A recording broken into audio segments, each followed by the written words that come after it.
Thierry, justement, alors là, la télé-réalité, mais qui est arrêtée. Oui, avec des vrais candidats. Là. Oui, avec des vrais candidats. On reste sur la télé-réalité avec la villa dans laquelle se tourne la 4e saison de l'émission de W9, les Marseillais versus le reste du monde. Elle a été ravagée par le feu dimanche vers 18h30 heure française. C'était 1 heure de moins là-bas.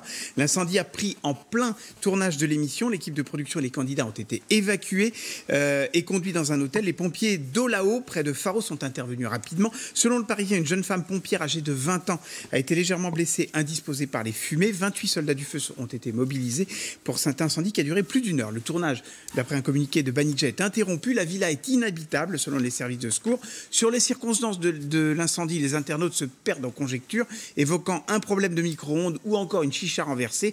L'enquête de police déterminera les causes exactes. On rappelle que la saison 3 de cette émission, diffusée l'année dernière, avait rassemblé 637 000 téléspectateurs. Moi, je préfère le Secret Mairie de Christophe Beaugrand, je vous dis tout de suite. Plus, hein. Voilà, La mairie n'a exactement. pas encore brûlé, tout va bien. Voilà, non, vous restez là. Et puis, vous avez une info télé Carnero aussi. Alexandra Rosenfeld, ex-Miss France, a annoncé sur son compte Instagram qu'elle attendait un heureux événement avec son compagnon, le journaliste Hugo Clément, passé par Quotidien et recruté récemment par France 2 pour présenter notamment des émissions sur l'environnement. La jeune femme a expliqué qu'une bonne nouvelle n'arrive jamais seule. Elle vient d'être diplômée de yoga. Son compagnon a réagi lui aussi sur Instagram.